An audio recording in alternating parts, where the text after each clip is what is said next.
Educated and sensible middle class people, responsible people, bureaucrats, business people, lawyers, judges, doctors అందరూ కూడా ఉన్న పాపులేషన్లో 30% సీరియస్గా తీసుకుంటే కాలేజ్, 70% నిద్రపోయిన పర్లేదు, 30% సీరియస్గా తీసుకుని ఉద్యమం మొదలు పెడితే మిగతా 70% వాళ్ళ వెనకాల నడుస్తారు. ఒకడంటూ నాయకుడు బయలుదేరితే ఒకడు వెనకాల 50 మంది ఉంటారు. ఎందుకంటే అందరికీ మనసులో ఉంటుంది, ముందుకు రారు, వెనక మాత్రం ఉంటారు. రీసెంట్గా రంగరాజన్ కుమార్ మంగళం పోయారు. ఆయన ఇచ్చిన కాంప్లిమెంట్స్ ప్రతిదీ చదివితే ఏముందంటే, is a bond communist, his father was a communist, he played with Nehru to be ruling in communist way, but he has said everywhere it has fail, don't work for this country, I have not understood అని చెప్పి every decision earlier he went fought and went on changing, that he died, he would have been the best asset for this country to change the whole thing అని lament చేస్తున్నారు అంతా. నేను అన్నాను ఒక మాట, this Kumar మంగళం హోల్డ్స్ ఎ గ్రేట్ ప్రామిస్ వాడు. నిజంగా కృష్ణకుమార్ అనేవాడు కేరళ నుంచి ఉన్నాడు ఒకడు, అలాంటి యంగ్స్టర్స్ కొద్దిమంది ఉన్నారు. ఎంత పని చేశాడో ఆయన ఈ మధ్య 3 years 2 years చాలా పని చేశాడు. వాళ్ళకి తెలుసు, ఎందుకంటే ఒక తప్పుడు మార్గంలో వెళ్ళి తెలుసుకుని అది తప్పని తెలుసుకుని వెనక్కి వచ్చిన వాడు ఎక్కువ ఉపయోగపడతాడు, వాడి వల్ల ఎక్కువ పనులు అవుతాయి. రెట్టు చేశాడు. అజ్ఞానం అనేటువంటిది వాడిలో పుట్టాలి. పుట్టడం అంటే వాడు మెలుపుకు రాగానే, తెలివి రాగానే జీవుడు నేనున్నాననే, నేను అనేది పుట్టడమే తెలివి రావడం. నేననేది లేకుండా జీవకోటి పడున్నారు అంధకారంలో. అహం అనేది పుట్టాలి. పుట్టగానే వాడికి తెలివి వస్తుంది. తెలివి రాగానే వాడికి అహంకారం దేని మీద పెడుతుందంటే ప్రకృతిని ఆశ్రయిస్తుంది. ప్రకృతి అంటే సుఖాలు భోగాలు కావాలి, ఆకలి, తిండి, ఇది కావాలంటుంది. జంతువుగా ఉన్నప్పుడు కూడా దానికి పుట్టిన అహంతో దేన్ని చంపి తిందామనే అక్కడ మొదలవుతుంది జీవకోటి. అలాగే మనిషి జన్మైతున్న తర్వాత కూడా అహంకారంతో, అవిద్యతో వాడు ఆశ్రయం పొంది దానివల్ల ప్రభావితుడై పాపం చేయడం, అహంకారంతో తప్పులు చేయడం మొదలు పెడతాడు. పెట్టిన తర్వాత దాని ఫలం అనిపిస్తాడు.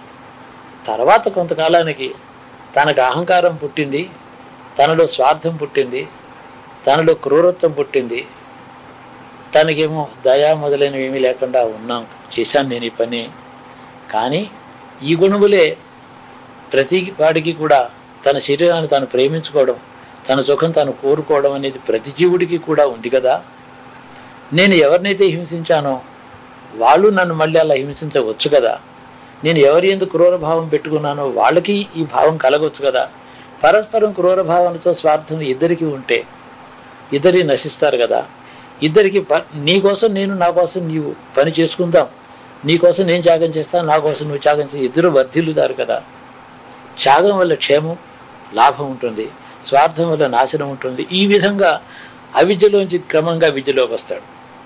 తర్వాత ఇతరులు తనకి ఇన్నాళ్ళు ఉండే దోషములు ఇతరులలో కూడా ఉంటే తనకి ఏం నష్టం వస్తుందో తెలుసుకుంటాడు. మొట్టమొదట తన అజ్ఞానం వల్ల ఇతరులకి ఏదో అపకారం చేస్తున్నానో పాపమేమో అది కాదు చింత. తనకుండే దుర్గుణాలు ఇతడికి ఉంటే తనకు ఎట్లాంటి అపకారం వస్తుందో అది తెలుసుకుంటాడు. ఇందులో నొబిలిటీ కాదు, విజ్డమ్, వరల్డ్ విజ్డమ్. తర్వాత ఏమో కొన్ని ప్రిన్సిపల్స్, సత్వగుణం ఇవన్నీ పుడతాయి. ఈ విధంగా జీవకోటి ప్రారంభంలో అవిద్యతో ఎందుకు చేయాలండి ప్రపంచం, దేవుడు ఇదంతా అని గోల పెడతారు తెలియని వాళ్ళు. అవిద్యలోంచి విద్యలోకి రావాలి. కానీ విద్యలోంచి ప్రారంభంలోనే విద్యలో ఉండేటట్టయితే పతనానికి హేతువులు ఉన్నాయని అనేక మంది కథలు చూస్తూనే ఉన్నా, అక్కడి దాకా వెళ్ళి పడ్డారు. అవిద్య రుచిగా ఉంటుంది, స్వార్థం రుచిగా ఉంటుంది. త్యాగం చేసి మొదటిసారి త్యాగం చేసిన వాడికి చివరికి వాడికి ఏ గతి పుడుతుంది అంటే, ఏమో నేనంతా పోగొట్టుకున్నానేమో త్యాగం అనే పేరుతో, నేను స్వార్థంగా ఉంటే వాడెవడో బాగున్నాడు కదా, రాక్షసుడు ఏలుకుంటున్నాడు రాజ్యం, నేను అలా ఉంటే బాగుండేదేమో అని బుద్ధి పుట్టింది, పతనం. అలా కాక భగవంతుడు కింద నుంచి పైకి నెమ్మదిగా మెట్లెక్కిస్తున్నాడు. అజ్ఞానాన్ని జ్ఞానం, స్వార్థపరత్వం నుంచి త్యాగం దాకా తీసుకెళ్ళడం, అవిద్య నుంచి విద్యకు. అందుకని అంధకారం నుంచి వెలుక్కి అని చెప్పి మంత్రం చెప్తుంది. అంధకారంతో మంత్రం ఎందుకు మొదలెట్టాలి? అసలు పుట్టుకో వెలుగులో ఉండరు కాక అని అనుకోకూడదు. మంత్రాల్లో ఎక్కడ చెప్పటం లేదు, అంతే కదా. చీకటిలోంచి వెలుగులోకి నన్ను నడిపించు అంటే ఆ చీకటితో ప్రారంభం. చీకటిలో ఉంటేనే వస్తువులు కనపడకపోవడం, కాలికి ఏదో తగిలి పడడం అనేది ప్రమాదాలు జరుగుతున్నాయి కదా. కాబట్టి వెలుగు కోరడం మొదలెట్టాలి. భౌతికంగా మానసికంగా ఏ విధంగా చూసినప్పటికీ కూడా అవిద్యలోంచి విద్యకు వెళ్ళే మార్గమే భగవంతుని సంకల్పం. అందుకనే దేవతలు ఎప్పుడు రాక్షసులు కాలేదు. రాక్షసులు కొన్ని తర్వాత కొన్ని యుగాల తర్వాత అయినా దేవతలైనారు. మన దేశంలో ఆర్యధర్మం చరిత్ర చూసేటట్టయితే అనేక మంది క్రూరకర్ములు, అజ్ఞానులు, పాపాలు చేసిన వాళ్ళు యోగులైనారు. యోగులైన తర్వాత పాపం చేసిన వాళ్ళు ఎవరు లేరు కదా. జ్ఞానంలోకి ఒకవేళ ఎప్పుడైనా అజ్ఞానం కనుకొడితే పతనం చెందుతాడు పొరపాటుని, టెంప్టేషన్ వల్ల. పాపం చేయడం కాదు, టెంప్టేషన్ వల్ల ఆ జ్ఞానాన్ని మర్చిపోయి గప్పుకుని పతనం చెంది మళ్ళీ వస్తాడు.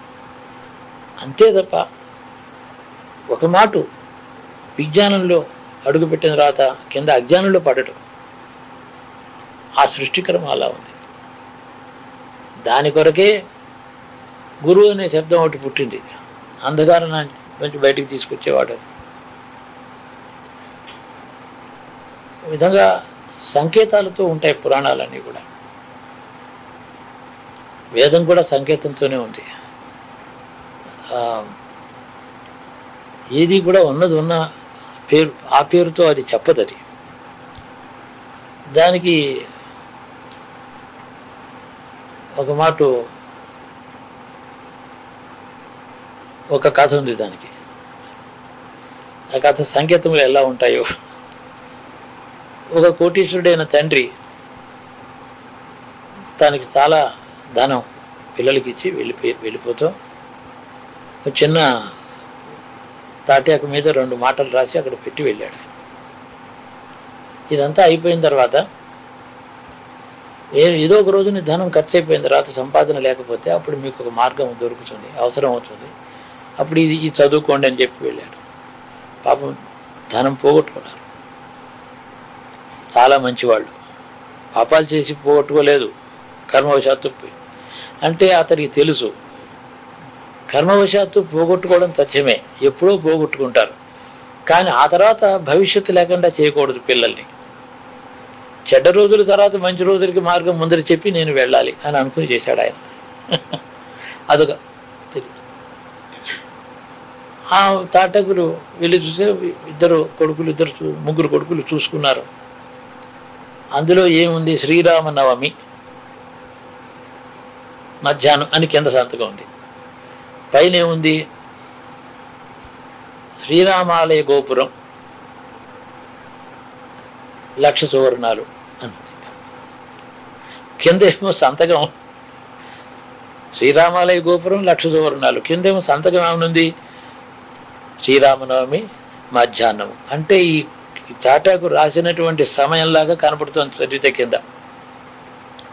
ఎవరికి అర్థం కాలేదు. అయినా అనుకున్నారు బహుశా రామాలయం గోపురం మీద 4 బంగారం దాచుంటాను, అక్కడికి వెళ్ళి అంతా తవ్వితే ఏం లేదు.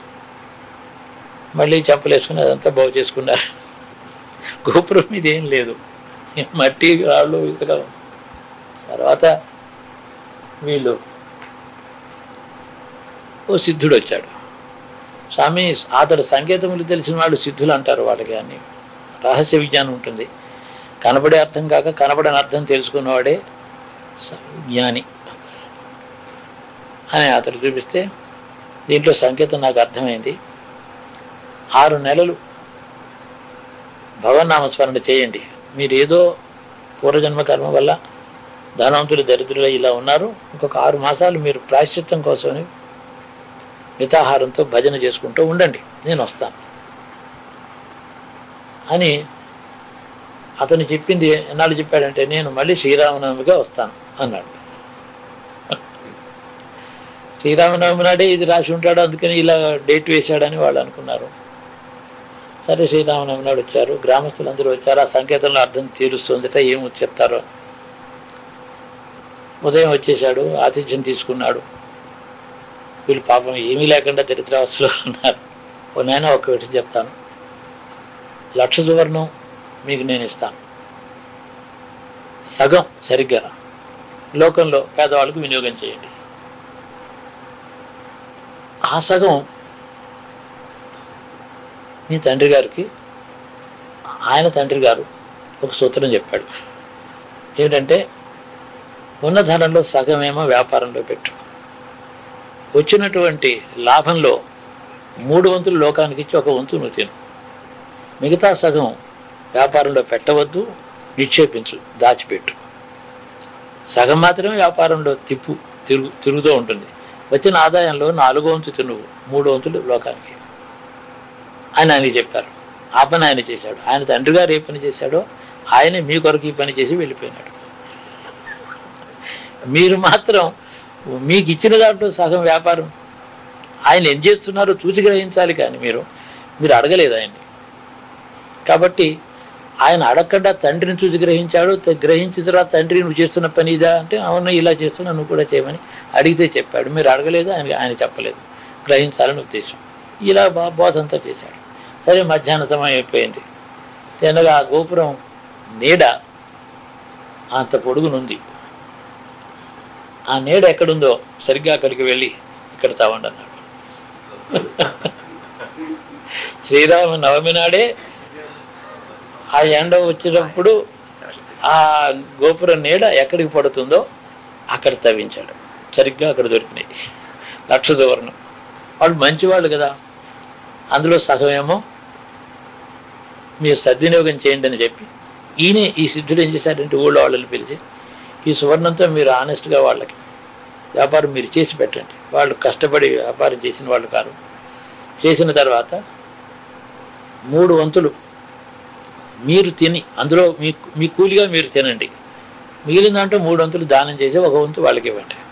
నాయన మీరు మిగిలిన సగం అందులో దాచుకొని పెట్టుకోండి. ఇదొక కథ. కాశీలో ఒకడు నాకు చెప్పాడు ఈ కథ.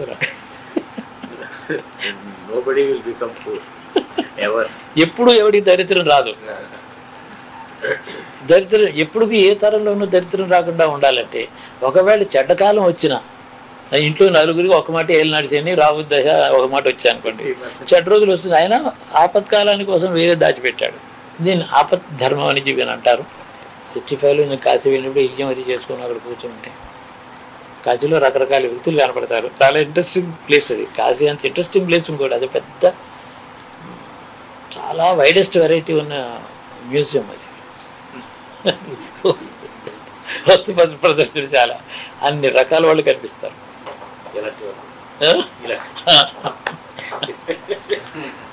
అక్కడ వద్దంటే అర్లీ తెల్లవారుజామునేమో విశ్వనాథుడి దర్శనం చేసి డొంఠి సాక్షి గణపతిని ఇద్దరు దర్శనం చేసి అక్కడికి వెళ్ళాలి, స్వామి దర్శనం. తర్వాత ఏమో అమ్మవారు చూడాలి, విశాలాక్షిని చూడాలి.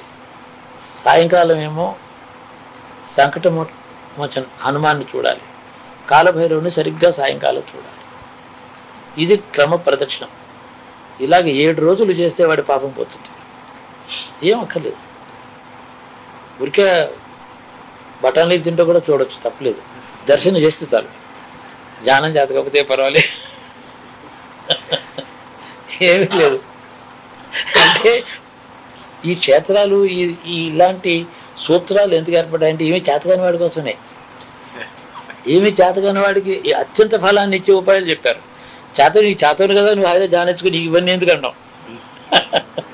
నువ్వు ఉపవాసం ఉండగలవు, నువ్వు యోగం చేయగలవు, నువ్వు భోజనం మానేయగలవు, నువ్వు తపస్సు చేసుకో. పాపం వాడికి ఏం చేత కాబట్టి దగ్గర దారి చూపిస్తాను. అది పక్షపాతం. అలాగే ఉంటుంది అది. సంకేతాలు అన్నీ ఉన్నాయి. దేనికి 14 భవనాలు తిరిగినట్టు వస్తుంది కాశీలో. ఇక రాత్రి మళ్ళీ ఈశ్వరుడు సేవ, నిద్ర 11 గంటలు స్వామికి నిద్ర సేవ ఏదో చేస్తారు వాళ్ళు, గంటలు సప్తర్షి పూజ అని. అది ఒక మాట చేయడం రాత్రి. అంటే ఉదయం తెల్లారుజామున 4 గంటలకి, రాత్రి 11 గంటలకి 2 దర్శనాలు మధ్య చెప్పి ఇలాగా ఉన్నాయి. సంకేతంలో ఉన్నాయి, వేదంలోనూ వాటి పురాణాలు సంకేతాలు ఉన్నాయి.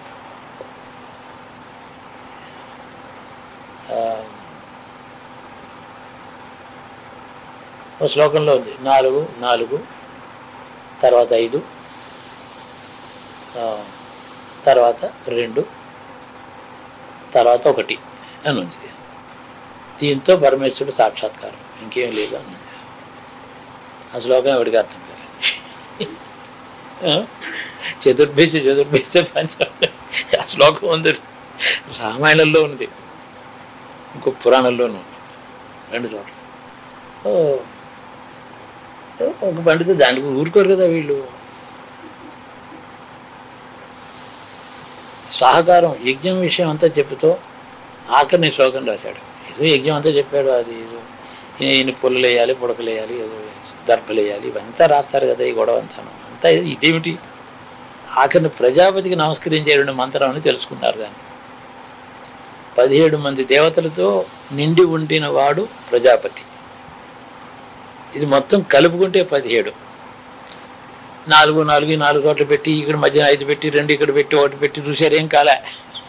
మొత్తం టోటల్ 4+4+5 ఏదో ఇలాగా మొత్తం 17 వచ్చేటట్టు ఉంది. దీంతో చేస్తే ప్రజాపతి ప్రసన్నుడు అవుతాడు. మీ శరీరం అంతా నింటున్నవాడు ప్రజాపతే, అది 17 దేవతలతో సప్తదశ దేవతాత్మకమైనటువంటిది ప్రజాపతి, అతడు నీ మనసులో ఉన్నాడు అని. ఎందుకంటే ఇంకా యోగ మార్గంలో వెళితే 2 కళ్ళు 2 చెవులు 4, 2 ముక్కులు, నోరు, బ్రహ్మరంధ్రం, కంఠం 5, 2 నాలుగులు 5 పంచ ప్రాణాల కింద. ఈ 2 ముక్కులు, బ్రహ్మరంధ్రం, నోరు 4, కంఠం దాకా వచ్చిన తర్వాత పంచప్రాణములు. హృదయంలో 2 అంటే వామభాగము దక్షిణ భాగము, హృదయం 2 రకాలుగా. ఆ తర్వాత నాభిలో మూలాధారంలో ఉండేది 1.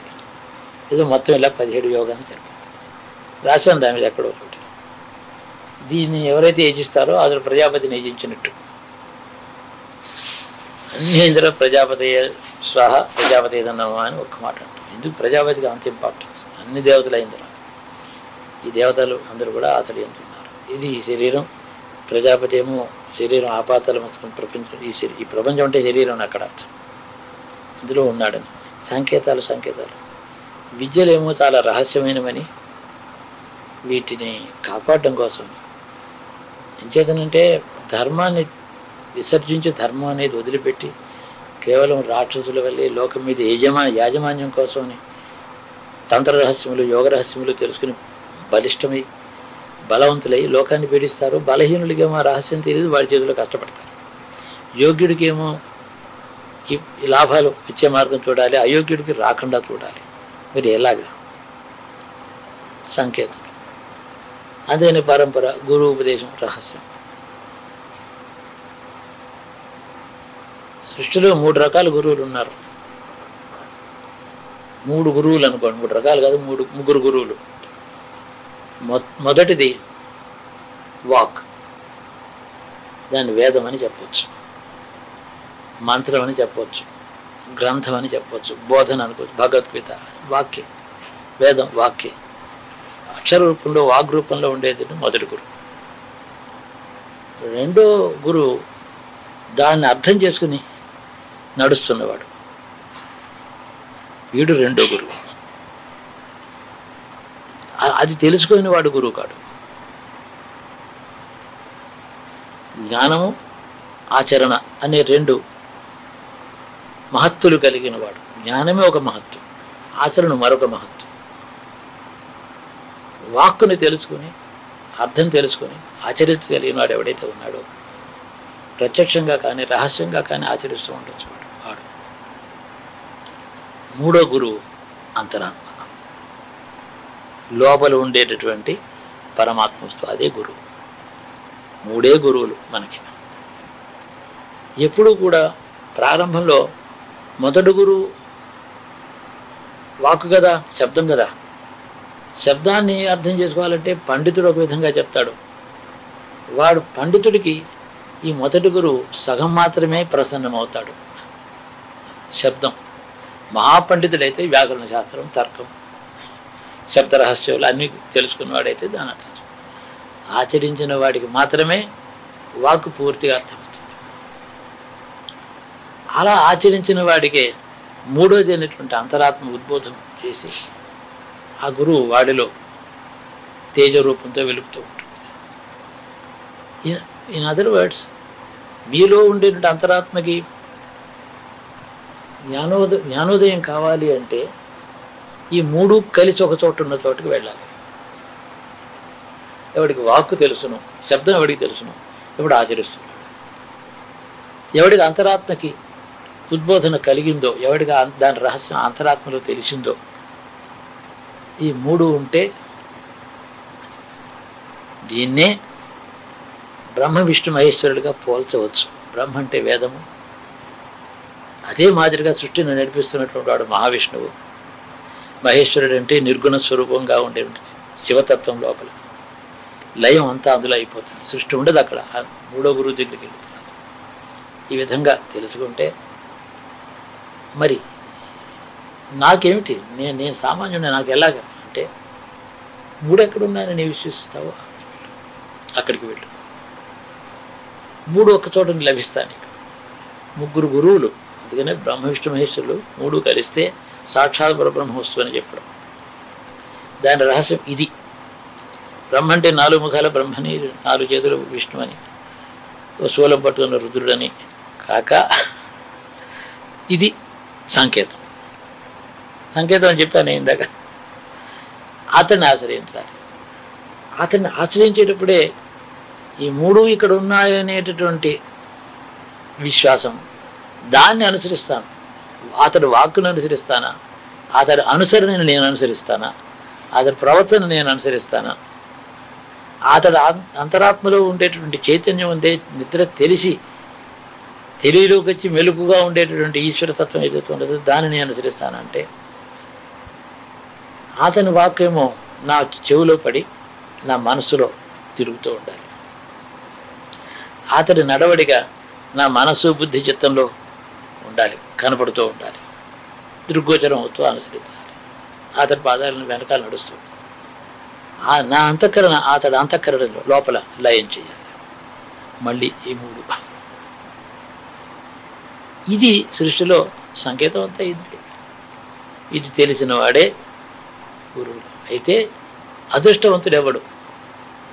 ఇవన్నీ తెలుసుకున్న తర్వాత, పరీక్షించి తెలుసుకున్న తర్వాత అనుసరించడం సాధ్యం. ఎవరికి అలా వీల్లేదు. కాబట్టి ఎవరి యందు అంతఃకరణ మొట్టమొదట నిద్రలేచి ఆ అంతఃకరణ ఎవరిని గురువుగా చూపిస్తుందో, అంతఃకరణ ప్రబోధం చేస్తేనే గురువుని గుర్తిస్తాడు. కానీ ప్రచారం వల్ల కానీ, నామరూపాలు ప్రకటనల వల్ల కానీ, వాచాలత్వం గొప్ప గొప్ప పాండిత్యం వల్ల కానీ ఎవడికి కూడా ఎవడు గురువుగా తోచడు.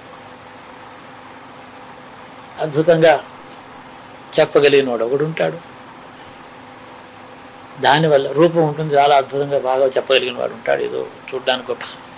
దేనివల్ల కూడా గురువుని గుర్తించలేరు. అంతఃకరణ మనకు మంగళప్రదమైన శుభకాలం వచ్చినప్పుడు అంతఃకరణ ఎవరిని చూపిస్తుందో అతన్ని అనుసరిస్తే, అంతఃకరణ చూపిస్తున్నది కాబట్టి ఈ మూడు ఇక్కడ ఉండాలి.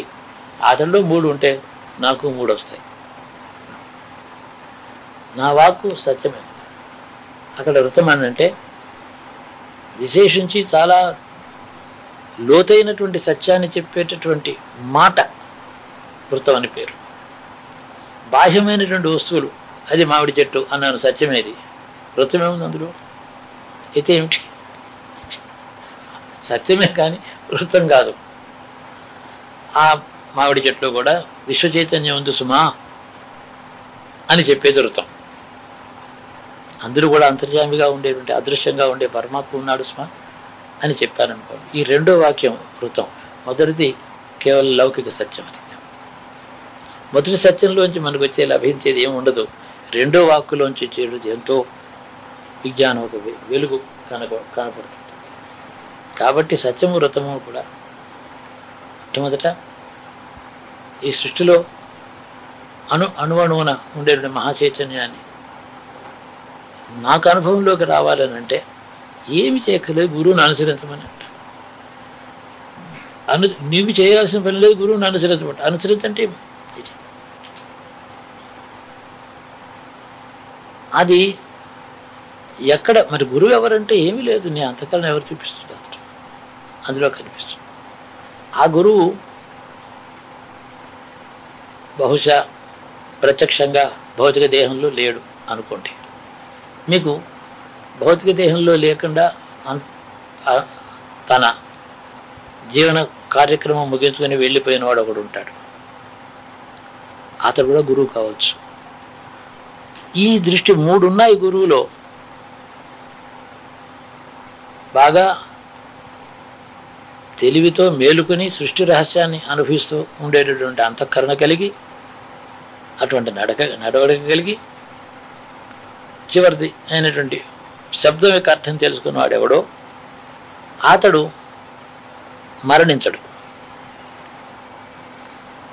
మరణించిన గురువు కాదు, చైతన్య స్వరూపుడే ఉన్న గురువు అంటారు. అతన్ని స్మరిస్తే ఈ సిద్ధి కలుగుతుంది. 3 ఉన్న చోట మరణం ఉండదు.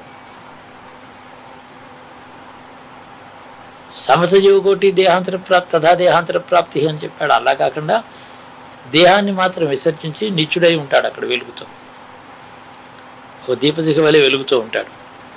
అతని స్మరణ, మననం, అతని ధ్యానము, అనుసరణ ముందు నడుస్తూ ఉండమనంటే మీకు తెలియకుండానే మీ మాట, మీ నడవడిక, మీ అంతఃకరణలో నూతన చైతన్యం, అవి మార్పులు వచ్చేస్తాయి. ఇవి మీరు బుద్ధిపూర్వకంగా మీరు బుద్ధితో సంకల్పం చేసే పనులు కావు, సహజంగా జరిగే పనులు ఇవి. బుద్ధితో ఏం యుద్ధం చేసి కూర్చొని ఏం చేయము, కానీ లోపలి మార్పులు వచ్చేస్తున్నాయి, అన్నీ మారిపోతున్నాయి. అట్లాంటి స్థితి వస్తుంది మనుషులకి. అనుసరితలు అంటే ఇది దీన్నే గురువుని అనుసరితలు అని అర్థం. నేను ఏం చేస్తున్నాను? గురువుని అనుసరిస్తున్నాను. ఏం చేస్తున్నావా? నీకేం చెప్పాడు? ఏమన్నా రోజు ధ్యానం చేస్తున్నావా? తల్లిదండ్రులుగా కూర్చుని శీర్షాసనం ఇస్తున్నావా? రోజు లక్ష ఓంకారం చేస్తావా? నువ్వు ఏమో ఆయన అనుసరిస్తూ ఉంటాను. ఏదో చెప్తాడు, నాకు చాతన్య విధంగా చేస్తూ ఉంటాను. అసలు అతని వాక్కు నాకు గురువు. అతని నడవడిక, అతను చేసిన పనులన్నీ నేను వ్యాఖ్యానం. అతని అంతఃకరణలో వెలిగే తేజస్సు నా అంతఃకరణలో దీపాన్ని దీపం ముట్టించినట్టు నా అంతఃకరణను వెలిగిస్తుంది. అంతే కదా, ఒక దీపం ఎన్ని దీపాలనైనా వెలిగిస్తుంది. అది తరిగిపోతుందా? 1000 దీపాలను వెలిగించినా మొదటి దీపం తరిగిపోవటం లేదు, ఎన్నిటినైనా వెలుగుతుంది. అనుసరించడం అంటే ఈ విషయాన్ని తెలుసుకోవడం. సో దేన్ని నేను చెప్తానంటే, first Guru is the scripture, second Guru is following, one who follows it is second guru, the third guru is inner voice, the inner secret presence of the Lord. So ఈ 3 కలవడమే దాన్నే బ్రహ్మ విష్ణు మహేశ్వరుడు అని నేను interpret చేస్తున్నాను. బ్రహ్మ దగ్గర నుంచి ఇన్ని వేదాలు వచ్చినాయి, అన్ని గురువు అంటే ఎక్కడ వేదం పడి చదవగలరు? చదివిన వాడికి ఏం అర్థమైంది? రోజు అయ్యా ఘనపాఠి నేను చెప్పి పాపం కష్టపడి చదివాడు ఆయన 20 ఏళ్ళు. ఏదంటే ఘన పట్టుకుని చెప్పగలడు. దీని అర్థం ఏంటంటే ఏమిటోనని అంటాడు. అర్థం కావడమే అసలు మొదట కాలేదు, దాన్ని అనుసరించడం ఎక్కడ? వేదవంతం ఎవడైనా అనుసరించగలడా? ఎలా చేస్తారు? దానికి సూక్ష్మమైన ఒక చిన్న దారి, ఒక మాట ఎక్కడో ఉంటుంది. ఏం చేస్తుంటే 2 పెద్ద కర్ర స్తంభాలు ఉన్నాయి. ఆ రెండింటిని కలిపేటటువంటి పక్కన కలిపేటటువంటి ఒక మేకు ఉంటుంది, ఒక తాడు ఉంటుంది. 2 అలా నిలబడడానికి ఆ తాడు ముక్క కారణం, అది కనపడదు. నాకు వేదంలో అనేక అర్థములను సమన్వయంతో ఒక చిన్న మాటలు చెప్పి ఉంటాయి అక్కడక్కడ. అలాగే మహాభారతంలో కూడా కూట శ్లోకాలని 8000 శ్లోకాలు ఉన్నాయని చెప్పేవారు. మొత్తం 1,25,000 శ్లోకములతో మహాభారతం తయారైంది. రహస్యంగా అర్థం కాని శ్లోకాలు 8,000 ఉండేవని. అది సాంప్రదాయం. 8,000 ఏమిటవి? అందరికీ ఎవరికి తెలియదు, అది ఎవరికి తెలియటం లేదు, ఉండేవని. ఇలాగ ఇప్పుడు చెప్పినట్టు మహాభారతంలో, రామాయణంలో ఇలాంటి చెప్పిన శ్లోకాలు ఉన్నాయి. రహస్యార్థమే కలిగి వ్యాఖ్యాతలకి, వ్యాకరణ జ్ఞానానికి, భాషా పాండిత్యానికి దొరకనటువంటి అర్థాలు ఇవి. లౌకికమైన ఎగ్జాంపుల్ చెప్పాను నేను. లక్ష సువర్ణం ఎలా దాచాడు ఆయన? ఎందుకంటే ఆయన తండ్రి ఉద్దేశం కూడా తెలిసిన సిద్ధుడిని ఆశ్రయిస్తారు. ఈ రహస్యం భేదించి నా కొడుకులకి ఈ బంగారాన్ని పొందింపచేయగలిగిన వాడు ఎవడైనా ఉంటే వాడు నిస్వార్థపరుడైన యోగి అయి ఉండాలి. వాడు అలాంటి వాడికి కానీ ఇది అర్థం కాదు. కాబట్టి మంచివాడు దొరికినప్పుడు వీళ్ళకి ధనం లభిస్తుంది అని అంత దూరం విజ్ఞానమయ్యాడు. ఎంత విజ్ఞాని అతడు. ఇది ఆర్యధర్మంలో అతడు ఏం చేశాడని కాదు, వేదం చేశాడు. అసలు వ్యక్తిలో ఉండేటువంటి ఒక గొప్ప ఆర్య సంబంధమైనటువంటి మహర్షి విజ్ఞాన సంబంధమైనటువంటి ఆర్షమైనటువంటి ఒక విజ్ఞానం, ఒక వివేకం, ఒక గొప్ప అద్భుతమైన వివేకం ఉండేది మనుషులు. మరి ఆ వాణిజ్యం చేసినటువంటి అతడు, ఆ వ్యాపారస్తుడు వేదం చదివాడని యజ్ఞించబడి ఆ జ్ఞానం ఎక్కడి నుంచి వచ్చింది? దాన్ని ఆర్యధర్మం అంటారు. ఈ విజ్ఞానం ఉంది లోపల, అసాధారణమైన విజ్ఞానం, ధర్మజ్ఞానం, కాలజ్ఞానం అన్ని ఉన్నాయి ఆ వ్యక్తిలో. అతడు ఎంత పరిణామ దశలో ఉన్నాడో చూడండి. ఇవాల్వ్డ్ స్టేట్లో ఉన్నాడు అతను. అతడు యజ్ఞం చేశాడా లేదా అని, యజ్ఞం చేసినవాడు ఇంతకన్నా చాలా వెనకబడి ఉండొచ్చు. ఇతడు ఫినిష్డ్ ప్రోడక్ట్గా అలా ఉన్నారు. వాళ్ళ వృత్తికి బాహ్యమైనటువంటి ఏ పని చేశారు అనేది కాదు. ఆర్యధర్మం అంటే అక్కడ వ్యక్తుల్లో వెలిగేటటువంటి వెలుగు. అతడి రూపం కానీ విజ్ఞానం కానీ, విజ్ఞానం అంటే శాస్త్రజ్ఞానం కానీ ఏ వృత్తిలో ఉన్నాడు అనేది కాదు. వ్యక్తులు అలా పరిణామం చెందారు. అనేక మంది ఉండేవారు ఈ దేశంలో. వాళ్ళందరికీ ప్రమాణం ఎవరెందు ప్రామాణిక బుద్ధితో ఉన్నారు? అతడి పరంపరాగతంగా తండ్రి అతడి వాళ్ళు ఒక తత్వాన్ని నమ్ముకున్నారు, ఒక గురువును నమ్ముకున్నారు. వాళ్ళ ముత్తాతకి ఎవడో గురువు, ఇతడికి ఆ గురువే వంశానుగతంగా అతన్నే నమ్ము. కాబట్టి విజ్ఞానం అలాగా దీపంతో దీపం ముట్టించబడుతూనే ఉంది వరుసగా. అలాంటి దేశం ఇది. ఒక విచిత్రమైనటువంటి ఫినామినన్ ఇది. ఇది సులభం కాదు అండర్స్టాండ్ చేసుకోవడం.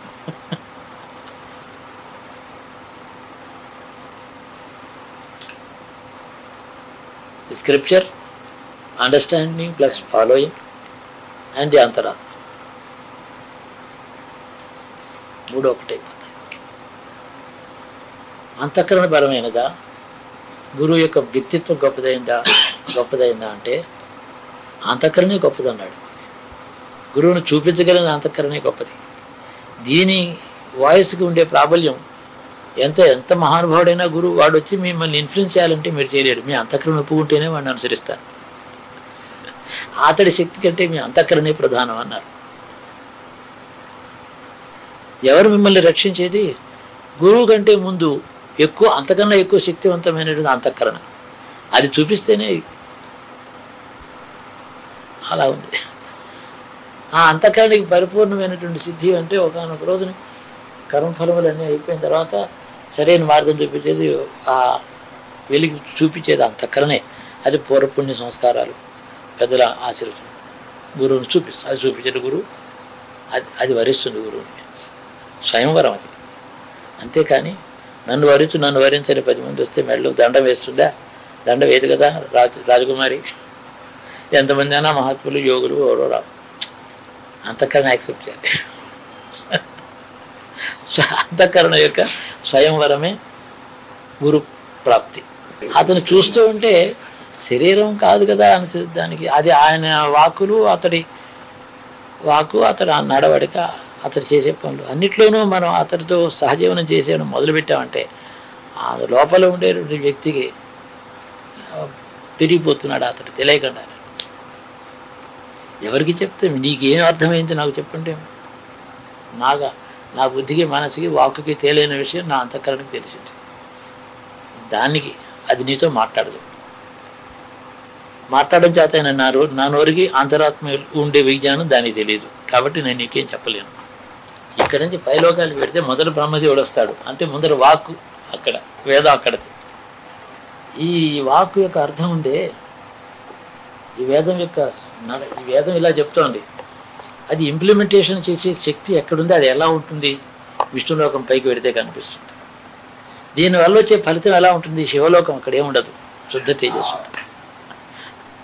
కింద నుంచి పైకి పెడితే ముందర వాక్కు, తర్వాత దాన్ని నడక, దాన్ని ఇంప్లిమెంటేషన్, దాని స్వరూప జ్ఞానము, సృష్టి అంతా నడవడం అనేది, దానిపైన ఆ కారణంగా లయస్థానం అలా ఉంది. సృష్టి రహస్యం అలా తెలుసు. సింపుల్గా ఉంటుంది ఇంటర్ప్రిటేషన్. ఇందులో ఫార్ఫెచ్డ్గా ఏం లేదు. నా మనసులో ఎప్పుడు వింటూ ఉంటాను. రూపం, వాక్కు, మనసు. ఆ వాక్కు ఏం అర్థాలు వస్తాయో అవన్నీ ఊహించుకుంటూ ఉంటాను. అదే నాకు వేదం. అయిపోయింది. అతను ఏ పని చేసింది, ఇలా చేయాలి, ఇలా చేయకూడదు, ఏదో చెప్పాడు నడవడిక విషయంలో. అతను నడవడిక నాకు అర్థమైనంత మట్టుకు నేనే అలాగే అనుసరిస్తూ ఉంటాను. అతను అంతఃకరణలో ఉండే తేజస్సు నా అంతఃకరణలో తేజస్సును వెలిగించునుగాక. అంతకన్నా ఏమిటి? అతను చెబితే ఆయన ఇలాంటి బట్టలు వేసుకోకూడదు, కాషాయ వస్త్రం వేసుకోకూడదు. అప్పుడు నువ్వు చెప్పడని తినాలని చెప్తే అప్పుడు అనుసరణ. ఏం చెప్పినప్పుడు ఏం లేదు, బాధ్యతే లేదు. చెప్పలేదు కదా నాకు. చెప్పి ఆచరించకపోతే కదా దోషం. గురువు ఏం చెప్తాడు? శరీరానికి పనికి వచ్చేదని లోకంలో 10 మంది కనపడేటటువంటి వేషభాషలు చెప్పడు కదా. నిజమైన గురువు ఏం చెప్పడు. అత్రి శబ్దం ఉంది అందులో. అత్రి మహర్షికి ఇవ్వబడినటువంటి త్రిమూర్తి యొక్క రహస్యము అని పేరు. అత్రి మహర్షికి దత్తమైనటువంటి మూర్త్యాత్మకమైన త్రిగుణాత్మకమైన రహస్యం అది. అందుకని బ్రహ్మవిష్ణురుతులు అత్రి మహర్షికి కొడుకులుగా పుట్టారు. ఒకే వస్తువు అయ్యాడు దత్తాత్రేయుడు. ఆ బొమ్మ అక్కడ ఉంది. అలా 3 వాళ్ళు ఆ చిత్రపటంలో వేసినట్టు 3 తలకాయలు వేరే వేరే ఉండక్కర్లే ఒక మెడ మీద. అంటే 3 తత్వాలు దాంట్లో ఉన్నాయని కదా. సింబాలిజం ఒకటి. వీళ్ళు ఆ శ్లోకానికి ట్రాన్స్లేషన్ అలా చేస్తారు.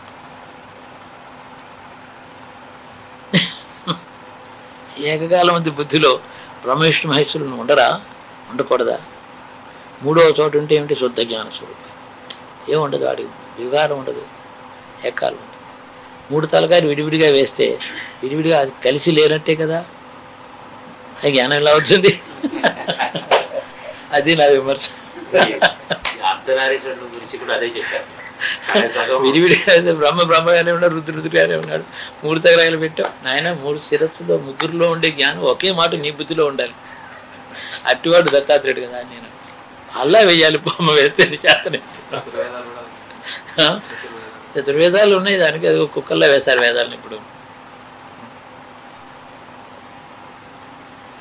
ఇవన్నీ దీనివల్లనే మతం వేరు, ధర్మం వేరు, జ్ఞానం వేరు. ఇవన్నీ వీరు అన్నీ ఒకే శృతిలో పలికేవి. నిత్యం జీవన విధానం ఉండే మతాచారాలు, శృతి వాక్యములు ఏమైనా ఉంటే అవి నిరంతరం అతడు గృహస్థ ధర్మమో ఏ ధర్మంలో ఉన్నాడో అందులో ఆ తత్వానికి సరిపడేటువంటి ధర్మ మార్గంలో నడుస్తూ ఉండడం. ఇవన్నీ కలిస్తే ఒక హార్మోనియం ఉండేది. అందువల్ల మనిషి ఉత్తీర్ణుడయ్యేవాడు. హార్మోని అంటే ఒకే వస్తువుకి హార్మోని ఏమిటి? 4-5 కలిసి ఒకే పలుకు పలికితే హార్మోని ఏది? ఏమిటా 4, 3, 4, 8 ఏమిటి అవి? ఏం కలిపితే హార్మోని అంటే ఏం లేదు. మనసు, బుద్ధి, చిత్తము, అహంకారం, వాక్, మనస, వాచాకర్మ ఇవన్నీ ఒక చోట చేస్తే అది హార్మోని. అంతే కదా. నాకు నా గురువుకి నేను వీఆర్ హార్మోనిక్, వీఆర్ హార్మోనైజ్డ్. నా జీవితం, నా జయం, నా జీవన విధానం హార్మోనైజ్ అయినాయి. ఇన్ని వినేది, ఊహించేది, నమ్మేది, అనుసరించేది, అనుభవించేది అంతా ఒకటే. అదొక హార్మోని. బల, బుద్ధి, విద్య, దేహు, హరహు, కలేశ, వికార. ప్రజభాష అది. బలం, బుద్ధి, విద్య, ఈ కలేశ వికారం అంటే కలి అని కాదు, క్లేశం అని. క్లేశముల దుఃఖముల్లోంచి వచ్చే వికారాన్ని హరించి మొట్టమొదటి బలం అంటున్నాడు. అంటే నువ్వు చెప్పిన మాట ధైర్యంగా అనుసరించేటువంటి బలం ఒకటి. ఏది అనుసరించాలో తర్వాత విద్య. ముందర బలం ఉన్నవాడికి విద్య ఉపదేశం, మనోబలం ఉన్నవాడికి విద్యని తెలుసుకోవడం. బుద్ధి విద్య, బలము బుద్ధి విద్య అంటాడు. ఆ తర్వాత సర్వక్లేశములు గురువును అనుసరించడానికి, అంటే అవి గురువుని అడుగుతాడు. అతన్ని గురువుగా అడిగినప్పుడు ఈ మూడు నిమ్మని అడుగుతాడు. అడిగితే ఏమిటి, అతని మీరేదో చేపట్టడం, అతని చేతిలో ఇవ్వడం, ఏదో లడ్డూలాగా అలా ఉండదు. అతనితో శృతి కలిసిపోయి హార్మోనైజ్ అవుతారు మీరు, అదే ఇవ్వడం. అతడి బుద్ధిబలం, అతడి విజ్ఞానం, అతడి నిశ్చింతగా ఉండే సృష్టిని చూస్తూ జీవితం అనే విధానం. కష్టాలు నష్టాలు, పాడు ఈతలు, జీవన్మృత్యువులు, కష్ట నష్టాలు, సృష్టి యొక్క రక్షణ. కానీ నాకేం పని అది దాంతో, నేను దాన్ని చూడండి, నేనులాగే జీవిస్తాను అని ఏ విధంగా జీవిస్తాడో దాంతో మన లోపల అహంకారం, బుద్ధి, కర్మల యందు మనకుండే దృక్పథము, కష్ట సుఖాల యందు ఉండే దృక్పథము, అతడి వల్లనే మనం అవుతాం. అది హార్మోని. నువ్వు నాకు ఇమ్మని అడిగేది ఏమిటి, నేను ఒకటే అవ్వాలి. అందుకని త్రిపురారచనుడు త్రిపుటి అనే ఒక మాటను గురించి వాడతారు. త్రిపుటి అంటే మూడు, మళ్ళీ మంత్రం ఉంది, మంత్రానికి ఒక దేవత ఉన్నాడు, ఉపాసకుడు ఉన్నాడు. ఉపాసకుడు మంత్ర ధ్యానం చేస్తూ ఉంటాడు, ఊరికే మంత్ర జపం చేయడు. మంత్రంలో ఉండే దేవతను కూడా ధ్యానం చేస్తాడు. కానీ చేసేవాడు ఉన్నాడు, మంత్రం ఉంది, దానికి దేవత, మూడు విడివిడిగా ఒక ట్రయాంగిల్ ఉంది. చేయగా సిద్ధి అంటే ఏమిటంటే ఈ మూడు కలిపి ఒకటైపోతాయి. మంత్రం చేసేవాడు, మంత్రము, దేవత, మూడు ఓకే, విడివిడిగా ఉండకూడదు.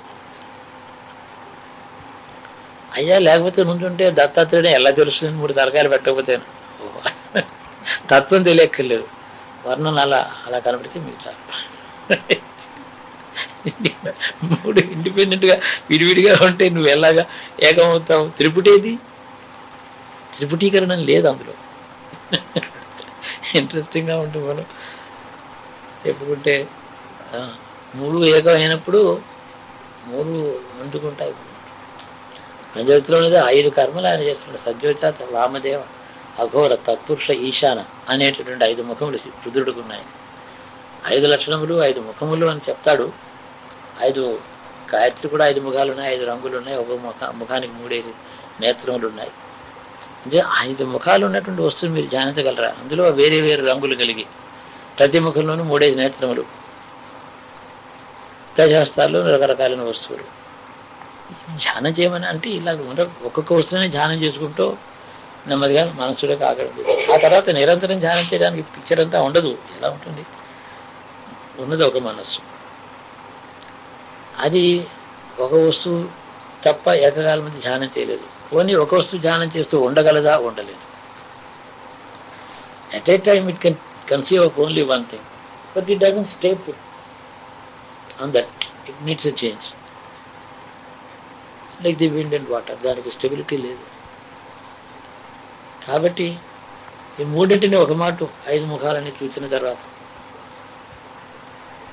ఆ ఆరాధన చేసినప్పుడు 5 ముఖముల యందు 5 బిలదళాలన్నీ వేసేసి రుద్రుడిని ధ్యానం చేసి ఒక్క మాట ఏమి శుద్ధ తేజస్సుని ధ్యానం చేయాలి.